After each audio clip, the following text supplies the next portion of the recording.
Bonjour à vous, bonjour à toutes, bonjour à tous. Aujourd'hui, je me suis hissée sur les hauteurs de la colline de Colonie à Genève. C'est là où vivent les milliardaires de Genève et de Suisse en général. Et c'est aussi là que l'on peut trouver le siège du WEF. Le WEF, c'est quoi? C'est le World Economic Forum, c'est le Forum économique mondial de Klaus Schwab. Et oui, donc ça c'est aussi connu sous le nom du Forum économique de Davos, le Forum de Davos.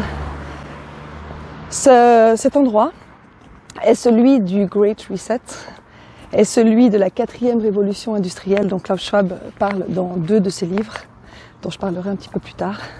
Et c'est aussi celui de l'organisation de l'Event 201 qui a eu lieu le 18 octobre 2019 pour préparer la pandémie qui allait éclater 5 mois plus tard. Donc voilà, regardez le bâtiment, on y arrive. Il commence par du gris. Vous avez les portiques et vous avez une caméra un peu plus loin, je ne sais pas si vous la voyez. Et puis l'inscription qui doit se trouver encore un peu plus loin. Voilà, nous sommes observés. Bonjour. Voilà, on y arrive. Donc le World Economic Forum, ici. Voilà. Petite photo souvenir. Ok. Voilà. Donc le moment est important. J'ai profité de cette belle journée de dimanche 24 janvier, veille du début du forum de Davos virtuel cette année, puisqu'il se passe non pas à Davos, mais de façon visioconférence. 1507 participants cette année au lieu des 2000 à 3000 habituels. Et puis il faut savoir qu'un deuxième volet du forum de Davos aura lieu à Singapour du 13 au 16 mai également. Et cette fois ce sera en présentiel. Donc Singapour, pour rappel, c'est une ville pilote dans le domaine de la Smart City. Donc depuis 1980, le projet c'était de tout connecter, de surveiller les habitants, de leur mettre des voitures autonomes à la chinoise, disons la surveillance à la chinoise, et puis de voir comment la population réagit. Apparemment, tout se passe sans accroc. On va attendre que le bus démarre. Voilà pour ce qui est du bâtiment. Maintenant, nous allons nous diriger vers les côtés du WEF. Alors, pour l'historique, le World Economic Forum a été fondé par Klaus Schwab, comme je vous le disais avant, en 1971, en février 1971, il y a 50 ans.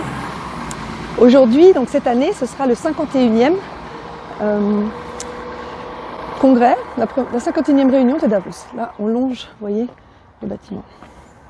Alors, le WEF, c'est pas seulement Davos, hein. Il y a des dizaines de conférences qui sont organisées chaque année. Et c'est surtout un centre où se mettent en place des projets. Le projet Gavi, par exemple, est né ici, le 31 décembre 2000. Klaus Schwab en parle comme d'une réussite, comme d'un modèle de coopération entre les partenaires privés et publics, le secteur privé et public. Et il dit que c'est ainsi que devraient coopérer donc les acteurs publics, les acteurs privés. D'ailleurs, se réunissent ici. Alors je suis essoufflée, oui, je sais. Il y a des gens qui disent que je fais pas assez de sport, mais c'est vrai, j'en fais pas assez. Heureusement que je sors de temps en temps pour mes petites visites instructives. Ah, j'ai vu un surveillant. Bref, attendez, je vais m'asseoir. Donc, en 1971, Klaus Schwab fonde le WEF, mais pas tout de suite. En fait, il ne s'est pas appelé le WEF tout de suite, il s'est appelé au début le European Management Forum. Donc, c'était un forum de gestion industrielle européen afin d'amener les méthodes de gestion américaines en Europe. Les gestions industrielles capitalistes et prédatrices américaines en Europe. Et puis en 1987, le forum s'est appelé Forum économique mondial. Alors, parlons du conseil d'administration. On a 30 personnes, parmi lesquelles vous pouvez retrouver Klaus Schwab évidemment, mais aussi Larry Fink, le président de BlackRock, et Aurélie Gadièche. Vous vous rappelez cette dame qui est responsable de Bain & Company, qui a géré le confinement en France et qui également vantait les mérites de la société à la chinoise de contrôle total de la population. On a également Peter Brabeck, l'ex-PDG de Nestlé, qui nous disait en 2005 que l'eau était une denrée alimentaire comme les autres et qu'elle devait avoir une valeur marchande, ce qui est chose faite depuis le mois de septembre. L'eau est cotée en bourse, comme vous avez certainement pu le voir passer. Il y a également Al Gore, le chantre du changement climatique, et Fabiola Gianotti, la présidente du CERN, également Christine Lagarde, qui est maintenant à la BCE, Banque Centrale Européenne, ex-présidente du FMI. Kristina Georgieva, qui est actuelle présidente du FMI, est également dans le conseil d'administration. Donc, que des philanthropes, que des gens humanistes qui veulent transformer ce monde en un monde meilleur. Donc, en parlant de monde meilleur, la mission du WEF officielle, c'est d'améliorer l'état de notre monde. Donc, comme le disait Klaus Schwab en 2014, Davos est un forum unique parce qu'il n'y a aucun endroit dans le monde où tant de parties prenantes de notre avenir mondial se réunissent toutes unies par la mission d'améliorer l'état de notre monde. Ça donne envie. Alors le WEF est également sous la supervision du gouvernement suisse depuis sa création en février 71 et en partenariat avec l'ONU depuis au moins 1995 puisqu'il a le statut de de statut d'observateur au Conseil économique et social des Nations Unies, donc ECOSOC, et qu'il a également conclu des partenariats en 1998 et 2019. Le 13 juin 2019, il s'est officiellement mis en partenariat avec l'ONU pour remplir les 17 objectifs du développement durable, dont on a parlé d'ailleurs dans l'info en question de jeudi dernier. Je vous invite à vous y pencher. Donc le WEF vise à mettre ensemble ce que Klaus Schwab appelle les stakeholders, je confonds avec les stock options, ça n'a rien à voir, enfin quoique. Les stakeholders, donc c'est les parties prenantes, c'est-à-dire en fait ce qu'il appelle la société civile et la société privée, des multinationales et des fondations du style Bill Gates. En fait, ici se réunissent exclusivement des gens qui ont du pouvoir, qui sont des décideurs et qui ont de l'argent, puisque les 1000 entreprises membres du WEF doivent avoir un chiffre d'affaires au moins égal à 5 milliards de dollars par an, et que la cotisation minimale est de 60 500 francs suisses par an. Donc parmi les partenaires, parce qu'on les appelle les partenaires, on les appelle plus les financeurs, hein, c'est toujours des mots un petit peu comme ça atténués, on trouve évidemment Google, Facebook, Bain & Company, donc dont la directrice fait partie donc, du conseil d'administration.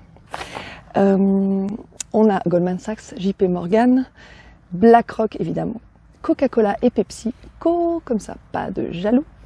Microsoft évidemment aussi, et puis le Crédit Suisse qui est l'une des grandes banques suisses du style Goldman Sachs et du style JP Morgan, et Google, je ne sais plus si je vous l'ai dit, mais je vous le redis au cas où, et Alibaba. Donc voilà, c'est un exemple de partenariat humaniste et philanthropique et axé sur notre bien-être. Donc cette année, les mots d'ordre pour le Forum économique mondial qui va commencer demain, c'est les 3 C, Covid, climat, coopération. Alors coopération, on ne sait pas exactement entre qui et qui, mais vu les personnes qui s'y côtoient, donc c'est-à-dire des décideurs, des leaders mondiaux, grands patrons de multinationales, grands patrons d'organisations internationales et décideurs politiques, eh bien la coopération semble orientée vers le fameux nouvel ordre mondial dont j'avais parlé dans la vidéo sur l'ONU. Klaus Schwab nous annonce dans la conférence de presse du début de l'année, il y a quelques jours, que cette année 2021 serait une année cruciale, car charnière pour l'avenir de l'humanité. Ouais. 2021, dit-il, est une année décisive pour recréer la confiance. La confiance, intéressant. Mais la confiance exige le progrès pour relever tous les défis auxquels nous sommes confrontés. Donc, pour rétablir la confiance, entre qui et qui exactement, eh bien, il aura besoin du progrès qu'il annonce d'ailleurs dans ses livres La 4e révolution industrielle, qui date de 2016, et Comment façonner le futur, l'avenir de la 4e révolution industrielle, qu'il appelle un guide pour améliorer notre monde, un guide vers un monde meilleur, qu'il a écrit en 2018. Alors, dans ces livres, que je n'ai pas lus en entier, puisqu'il faut pouvoir les acheter et ils ne sont pas à disposition sur Internet. Il est question donc de nanotechnologie, de l'Internet des corps. L'Internet des corps, oui. Donc avec des puces implantées. Et oui, il l'écrit même dans son rapport de juillet 2020, qui parle justement de l'Internet des corps. À la page 7, je vous inviterai à aller jeter un œil. Il parle de puces dans le cerveau, de puces implantées, d'organes artificiels. Donc la 4e révolution industrielle prévoit donc le transhumanisme. Bonjour. Oui. Je vous demande de couper 2 secondes, s'il vous plaît. Pourquoi? Voilà, je reprends après l'interruption du gardien qui avait peur pour la sécurité de Klaus Schwab. Je l'ai rassuré, je lui ai dit que je n'avais pas l'intention de lui nuire et que je faisais simplement cette petite vidéo d'information sur le WEF. Donc on reprend avec la 4e révolution industrielle de laquelle parlait Klaus Schwab en disant le 13 mai 2019, ce vers quoi la 4e révolution industrielle mènera est la fusion de nos identités digitales, physiques et biologiques avec de la nanotechnologie, impression en 3D d'organes artificiels, des drones, intelligence artificielle, transhumanisme, smart cities, réalité augmentée et une fusion des technologies qui gomment les frontières entre la sphère biologique et la sphère numérique, tout un programme. Donc le fameux progrès pour nous rendre confiance, pour rétablir la confiance dont parlait Klaus Schwab pour cette année. Cette année, pour revenir à la réunion virtuelle qui aura lieu à partir de demain, les États-Unis ne seront pas représentés. Par contre, Macron sera là, Angela Merkel, également les premiers ministres d'Espagne, d'Italie, de Grèce, la présidente de la Commission européenne, Ursula von der Leyen, et le président chinois Xi Jinping. Contrairement à l'année dernière où Trump était présent mais Macron n'y était pas. Par contre, une invitée de choix, Greta Thunberg était là parmi les invités pour la 2e fois, parce qu'elle avait été là aussi en 2019, pour parler du fameux changement climatique qui est bien utile, mais qui apparemment n'était pas assez efficace pour faire changer notre société. Le Covid a été bien plus efficient sur ce sujet. Les 6 conseillers fédéraux, sauf Uli Maurer, étaient là l'année dernière. On en a 7, je vous rappelle, notre gouvernement des 7 sages, et le prince de Galles également. Alors, que vous dire par rapport... Oui, une petite citation au passage. Jacques Attali disait que le Forum économique mondial était une opération commerciale très efficace où il fallait payer très cher pour participer, comme je vous ai dit avant, 60 500 francs suisses et puis un chiffre d'affaires de 5 milliards de dollars. Et par contre, que les véritables décisions n'étaient pas prises ici, que les gens ici se rencontraient pour coordonner leurs agendas, planifier des rencontres ou faire du réseautage. Alors apparemment, ce n'est pas ici que sont prises les décisions, malgré que Klaus Schwab nous ait décrit le projet Gavi comme ayant été un modèle de projet mis en place par le WEF. Ce que disait Klaus Schwab en 2020, lors de Davos 2020, est que le monde était en état d'urgence déjà à l'époque, mais cette fois il invoquait le pseudo-changement climatique en disant que la fenêtre pour agir était petite. Alors cette année, il a remis le couvert en disant cette fois que la pandémie, il a dit ça au mois de juin, la pandémie représentait une fenêtre d'opportunité petite mais étroite pour repenser, pour réinventer et pour réinitialiser notre monde. Rien de plus intéressant que d'avoir un déclencheur, un prétexte, une occasion. Comme le disait Xavier Poussard du site Fait Document, le Great Reset est au Covid-19 ce que la guerre en Irak a été au 11 septembre 2001 et ce que j'ajoute que l'agenda 2030 est au changement climatique ou que la création des organisations internationales de la gouvernance mondiale telles que l'ONU, l'OMS, le FMI, la Banque mondiale ou l'UNICEF sont à la Seconde Guerre mondiale. Le Great Reset, beaucoup de vidéos en parlent. Le livre est sous mes fesses d'ailleurs. Je me suis assise dessus parce qu'il fait un peu mouillé. Voilà, je l'avais reçu en juillet 2020, il a été publié le 14 juillet. Nous parle du monde tel qu'il est devenu. À la page 12, on peut y lire que la question est posée « Quand est-ce que le monde redeviendra à la normale ?» La réponse est « Jamais ». Il y est question aussi de monnaie hélicoptère, donc de la monnaie créée pour faire un revenu universel. Alors notez bien le terme, la terminologie. On parle de revenu universel, non plus de revenu inconditionnel. En Suisse, on avait voté en 2016 pour un revenu de base inconditionnel. Alors évidemment, l'initiative avait échoué grâce à la propagande médiatique et aux directives de notre gouvernement. Mais on parlait d'un revenu sans condition. Or, ces temps-ci, il est question d'un revenu universel dans lequel il n'est pas spécifié qu'il n'y a pas de condition. Donc tout est possible, y compris la vaccination et la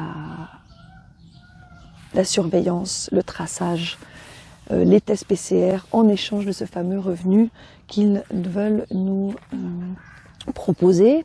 Avec ce revenu, on a également le Better Than Cash, l'alliance avec Bill Gates et d'autres partenaires du style Visa ou Mastercard qui mettent en place un système sans cash. Et je vous rappelle que le brevet du 26 mars 2020, W0 2020 060606, qui parle de nous créer de la crypto-monnaie avec les mouvements de notre corps, peuvent s'immiscer dans ce projet du no cash. Les 8 prévisions du WEF concernant 2030, donc, qui ont été écrites en 2016 sur le site du WEF, je vous mettrai le lien, parlent de la fin de la propriété privée. Ils parlent du fait que tout sera service et tout sera loué. Donc nous ne pourrions plus contrôler nos lieux d'habitation, par exemple, nos objets, notre voiture, tout serait sous la forme de service. Dans le livre de Klaus Schwab, donc Covid-19, The Great Reset, on trouve aussi le concept de la nouvelle normalité, donc avec tout le monde à distance, l'automatisation, les livraisons à domicile, le télétravail, les achats en ligne et tout ce que nous avons commencé à connaître depuis un an bientôt, avec un minimum de contact humain, bien sûr, pour nous éloigner les uns des autres et pour faciliter la transition vers le transhumanisme, peut-être. On nous dit également que parmi ces 3 termes, la démocratie, la mondialisation et la souveraineté nationale, il faudra en choisir 2, que ces 3 termes ne fonctionneront pas ensemble. Donc, soit la souveraineté nationale et la démocratie, soit la mondialisation et la démocratie, soit la mondialisation et la souveraineté nationale. Voilà le monde qui nous prévoit. Également la disparition ou la diminution des petites entreprises au profit des grandes entreprises. Alors c'est pas faute de l'avoir dit, mais tous les petits commerces qui sont fermés depuis décembre et qui ont déjà eu 2 mois de pertes sèches l'année dernière entre mars et avril sont voués à disparaître. Donc amis commerçants, amis restaurateurs, amis du monde culturel également. Si vous ne reprenez pas votre liberté, elle ne vous sera pas rendue. Il est prévu que 86%, je crois, des métiers dans la restauration soient automatisés d'ici 2035, 75% des métiers dans les petits commerces et 59% dans les métiers du divertissement. Donc vos travails, si vous ne les récupérez pas, vous risquez de ne plus jamais les retrouver. Il est également question d'un métier sur 2 qui devra se réinventer, nous dit ce livre. Il est question également dans le livre du Great Reset de décarbonisation de l'économie, donc ce fameux ennemi invisible dont on vous parlait beaucoup avant le Covid, le CO2, le fameux dioxyde de carbone. Donc voilà, l'idée c'est de mettre en place les 8 prédictions 2016 qui ont été édictées en 2016 sur le site du WEF pour 2030. D'ailleurs, on retrouve toujours la date de 2030 qui fait référence aux objectifs du développement durable, les 17 objectifs du développement durable, dans lequel on voit que il y aurait un prix du carbone, un prix mondial du carbone. Donc l'essentiel n'est pas de ne pas polluer, donc de ne pas émettre des gaz comme des hydrocarbures par exemple, qui nous intoxiquent, mais bien de ne pas rejeter de CO2 dans l'atmosphère. Donc sachez que nous, les êtres humains, par exemple, nous rejetons du CO2, et que moins on est, et moins il y a de CO2. Donc peut-être qu'il y a un petit lien avec ce que nous disait Bill Gates en 2010 quand il parlait de réduire cela en parlant de l'équation contenant le nombre de personnes, le taux de la quantité de CO2, les services et un quatrième facteur dont je me souviens plus exactement, qu'il comptait réduire cela de 10 à 15%. On a également dans les 8 prédictions en question la fin de la propriété privée. Donc, il est question de transformer tout ce que nous possédons en service que nous louerions. Donc, nous n'aurions plus de contrôle en fait sur ce qui nous entoure, sur ce qui nous sert comme outil au quotidien, comme une voiture, comme notre maison par exemple. Il est question aussi que les États-Unis ne soient plus une superpuissance mondiale, mais que le monde soit gouverné par une coopération de pays, et puis que nous puissions aller sur Mars d'ici 2030. Et non, ceci n'est pas de la science-fiction. Donc voilà tout le projet, tout le programme que nous prépare ou que nous annonce Klaus Schwab, qui donc, comme je vous l'ai dit avant, a été membre du groupe Bilderberg, par exemple comme Macron en 2014, Bill Clinton, mais également Bill Gates en 2010, Henry Kissinger en 2011, Mark Zuckerberg en 2011 toujours, j'en profite, j'ai les dates sous les yeux, Jeff Bezos, tiens, toujours en 2011, Ursula von der Leyen, donc la présidente de la Commission européenne, nos leaders des médias suisses, Supino et Axel Springer en 2019, également Angela Merkel, Christine Lagarde, toutes les personnes habituelles. Voilà, donc nous voilà à l'issue de cette rétrospective, de ce petit historique non exhaustif du magnifique Forum économique mondial qui se trouve juste devant moi. J'aimerais conclure par cette phrase de Coluche que m'a soufflé un ami récemment, qui disait en son temps, toujours très actuel Coluche, il disait « Camarades pauvres, serrez-vous la ceinture pendant 5 ans et après, vous serez habitués. » C'est un peu ce que ça m'inspire. Alors aujourd'hui, vous avez le choix. Vous avez le choix d'obéir, vous avez le choix de vous soumettre, de ne pas remettre en question ce qui vous est dit, les incohérences, les erreurs, l'incompétence de nos dirigeants. Ou alors, vous pouvez aussi vous informer. À l'heure d'Internet, l'ignorance est un choix. Et je vous rappelle aussi les 3 filtres par lesquels la vérité passe. C'est Arthur Schopenhauer qui nous disait ça de son temps. Il disait donc que la vérité passait par 3 étapes. D'abord, elle était ridiculisée. Moi, je dirais elle passe par 4 étapes. D'abord, elle est ignorée. Ensuite, elle est ridiculisée. Ensuite, elle est combattue. Je pourrais dire que j'en suis à ce stade-là. Et ensuite, en tout dernier lieu, elle devient évidente. Donc, mes chers amis, la vérité est prête bientôt à passer à la phase 4. Et c'est pour ça que les temps actuels sont durs. Mais nous sommes confrontés actuellement donc à nos responsabilités, à nos choix. On doit se positionner, on ne peut plus faire comme si nous étions neutres, comme si nous ne savions pas. Je nous souhaite du courage et de garder cette foi dans le cœur, cette foi que la vérité gagnera et que la solidarité des êtres humains est bien plus puissante. L'amour qu'elle contient, que toute leur technologie, leur thérapie génique, leurs nanoparticules,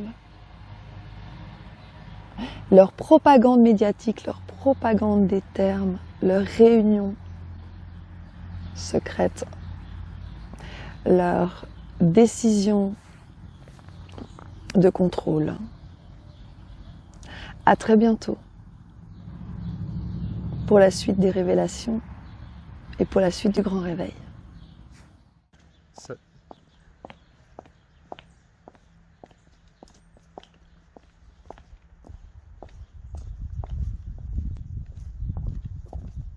Regardez la belle vie.